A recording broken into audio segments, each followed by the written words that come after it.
Well, hello again. Now, somewhere just beyond the Milburn stand there behind me, you can probably see what is a full moon. Now, the last time Newcastle United won a story, man had yet to set foot on that moon. I'm not really convinced the subsequent landing in the summer of '69 was entirely genuine, but you know, that's an entirely different video.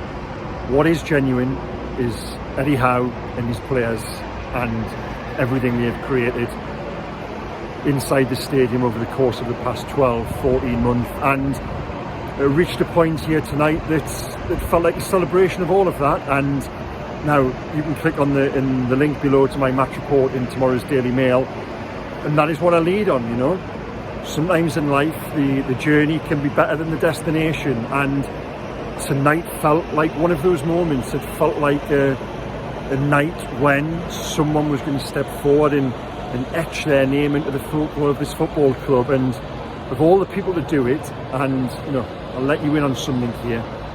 Tonight being a cup quarter final, it's a live night. You sat there writing your match report, and you've got 900 words to do. 900 words is a lot of words if you haven't got a definite result or something to shape it on.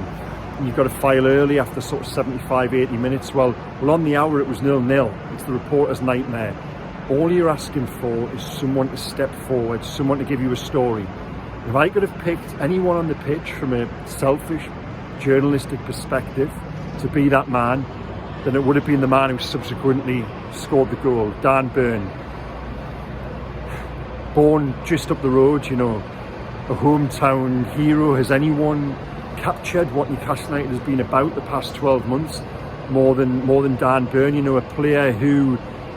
a good player, but someone who isn't a top four Premier League player. You know, he'd spent his entire life in the bottom half of the Premier League, if not the lower divisions before that. So to come here and to be central to what the club has achieved under Eddie Howe, not just in terms of performance, it goes beyond that, in terms of leadership, in terms of spirit, in terms of taking what he thought possible of himself and taking it to a completely different level, to the point whereby he's been spoken about as a potential Gareth Southgate's England squad. Now, that is Dan Burn's past year. The one thing that had eluded him was a goal, and it looked like it would continue to elude him when, I think it was in the 52nd minute, in the Gallagher end there, just behind us, he headed over from what, 3-4 yards out. It was a shocking miss. It was an awful miss, and I was sat there regretting not having my story. I turned to Miles Starford, who was next to me, and said, you know, if that goal goes in, there we've got what tail bang, you crack on. So it was a point of regret for myself, and it was the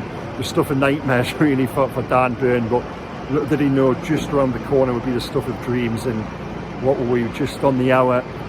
He gets the ball over there in the left wing position, really, and it's not a scoring position. There's 2 or 3 blue jerseys in front of him, and he just bursts through them with, you know, sheer brawn really and aggression. But what he applied after that was a thing of beauty, and with his right foot as well. You know, he only usually stands on that, but to put it at the bottom corner and the manner he did, and there we had it. To bring it back to my own selfish perspective, I had my story, and so did every other guy in the press box as well, who was working to a tight deadline. And what a story it was. And he even added to it after the game, you know, not content with giving us that tale, he then goes and does a jig in the dressing room afterwards.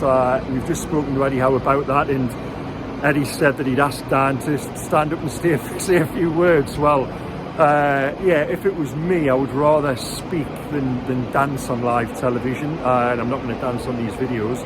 But yeah, Dan Burn saw fit to do a little jig, and in what good fun it was, and the scenes there. Again, you know, I use that word to just capture everything that is special about this football club at the moment, and everything Eddie Howe has achieved. I did ask Eddie just a few moments ago, you know, if Newcastle did waltz their way through to a final, would he and win it, would he dance in the dressing room? That was an affirmative no.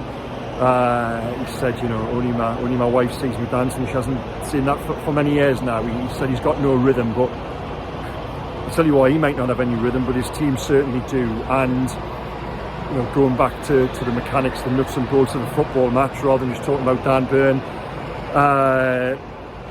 Newcastle tonight showed how far, how superior they are to Leicester.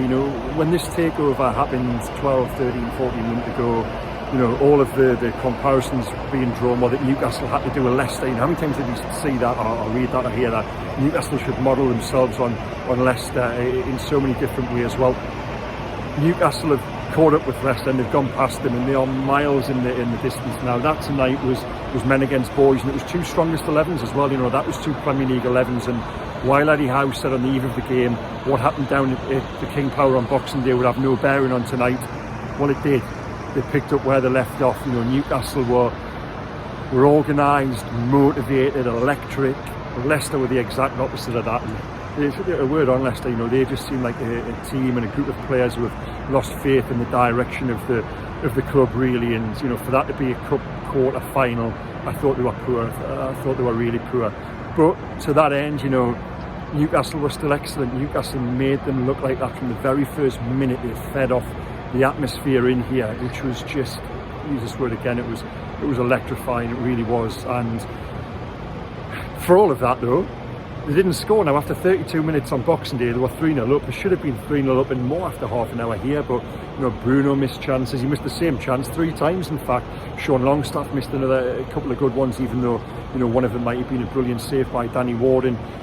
Just as you go into the second half, you're thinking, could it just be one of those where Leicester nick it, or I didn't fancy Leicester ever to nick it, but it goes to penalties, and then it is down to the bounce of the ball, or it could be anything. So for Dan Burn to intervene in the way he did, and it was just, he took ownership of it, didn't he? It was just starting to feel like that sort of night, or maybe that's my pessimism as a reporter who's got that deadline to meet. So for him to do what he did, it was just an incredible moment, really. And as I say in the report, sometimes in life the journey is better than the destination. And while if Newcastle do go on to win a trophy, I'm sure for all of my viewers who are Newcastle supporters, it will be the most incredible moment of your life. It probably seems like a silly thing to say that the journey can be better, but the point I make is that it's on nights like this that the memories are made. When you talk about the Fairs Cup journey of 69 or FA Cup journeys, you often go back, you're sitting